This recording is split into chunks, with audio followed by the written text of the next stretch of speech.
आप सभी को प्रणाम। परम पूज्य गुरुदेव पंडित श्री राम शर्मा आचार्य जी के विचार प्रसार में आप सभी का स्वागत है।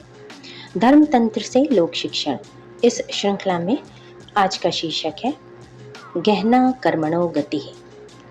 अदालत के कटघरे में महात्मा ओंकारानंद शांत, स्थिर एवं सहज खड़े थे।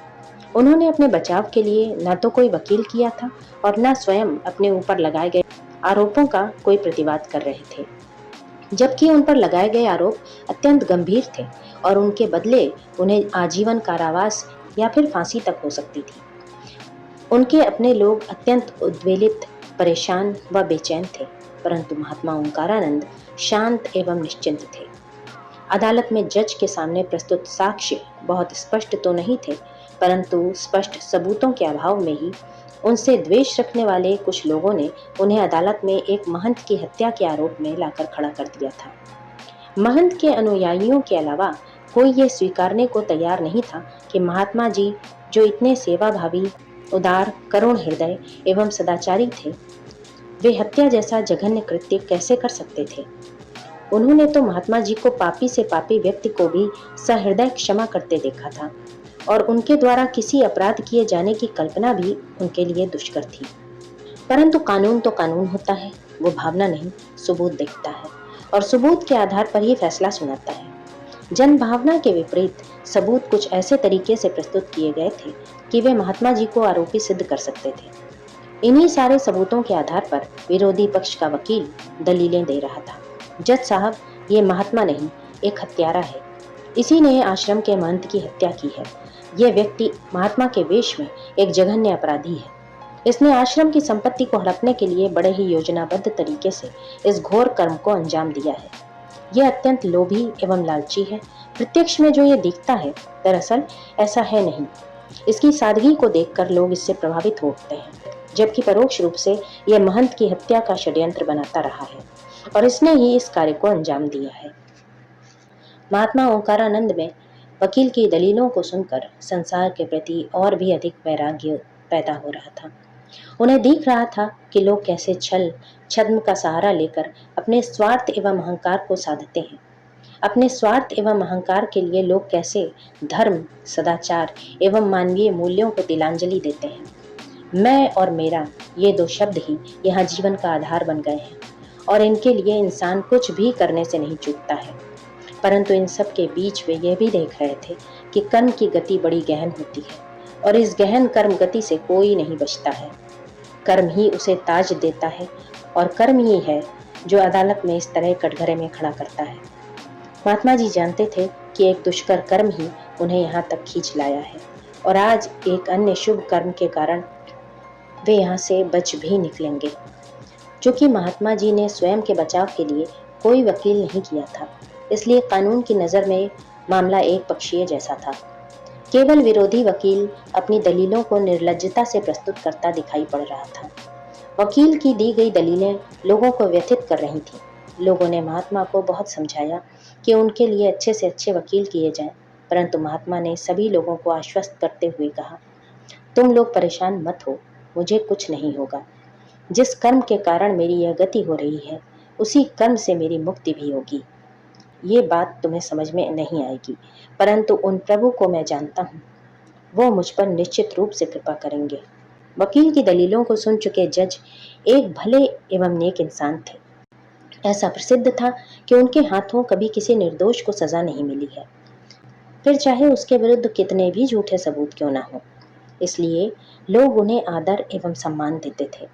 इस मामले में जज ने अगली सुनवाई के लिए फैसला सुरक्षित कर लिया। उस रात जज साहब को नींद नहीं आ पा रही थी। अपने कार्यालय में उन्होंने अनेक व्यक्तियों को अपनी अदालत में खड़ा पाया था। कितना भी निर्दोष व्यक्ति हो, अदालत का वातावरण ही ऐसा होता है कि उसके चेहरे पर तनाव के भाव आ ही जाते हैं। जज साहब ने ऐसा पहली बार देखा था कि इतने गंभीर आरोपों के मध्य भी कोई व्यक्ति इतना निश्चिंत व निर्द्वंद खड़ा हो। साथ ही उन्हें ऐसा भी लग रहा था कि जैसे उन महात्मा जी से उनका कोई पूर्व का परिचय हो, जबकि उस दिन से पहले वे उनसे कभी मिले न थे। यही सब सोचते विचारते उन्हें नींद आ गई।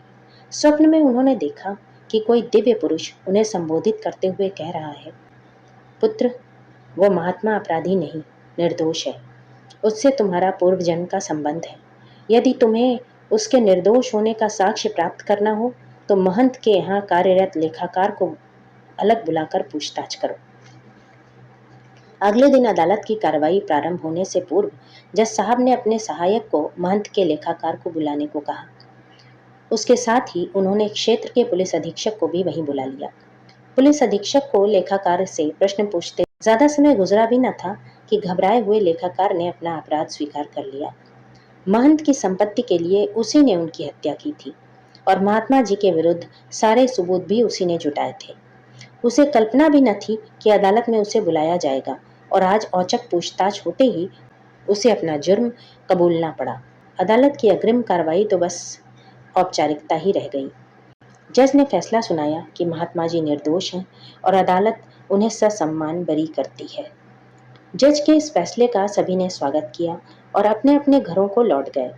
फैसला तो दिया जा चुका था, परंतु रात को स्वप्न में मिले दिव्य संकेतों के सूत्रों को जोड़ना अभी शेष था। उसी गुत्थी को सुलझाने के लिए जज साहब महात्मा जी की कुटिया पर पहुंचे। महात्मा जी ने अपनी कुटिया में उन्हें बड़े प्यार से बैठाकर जल पिलाया। जज साहब ने उनसे पूछा, ये तो निश्चित था कि आप हत्या जैसा जघन्य कृत्य नहीं कर सकते थे और आप निर्दोष थे, परंतु इन विपरीत परिस्थितियों में भी आप इतने शांत एवं स्थिर कैसे रह सके?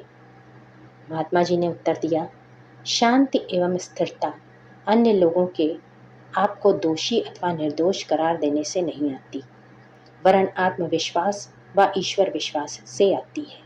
मुझे अपने पूर्व कर्मों पर पूर्ण विश्वास था तथा इस बात पर भी विश्वास था कि प्रभु कृपा से मैं इन विपरीत परिस्थितियों से सुरक्षित निकल आऊंगा।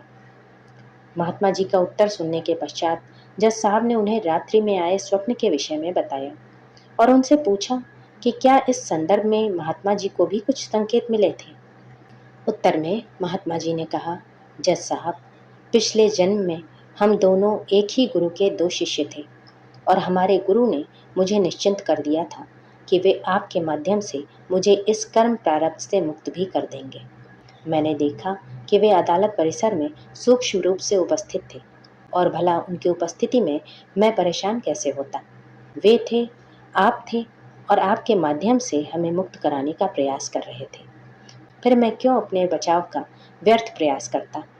इसलिए मैं शांतिपूर्वक सब दृश्य देखता रहा। जज साहब इस तथ्य के रहस्योद्घाटन से आश्चर्य से भर उठे।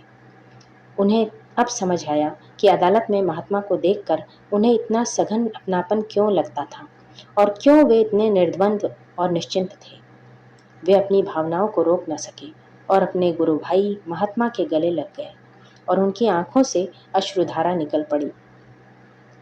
थोड़ी देर पश्चात जज साहब ने महात्मा से जिज्ञासा करते हुए कहा, परंतु आप ये बताएं कि जब हमारे गुरु हमारे सामने थे तब हम उन्हें क्यों नहीं देख पाए।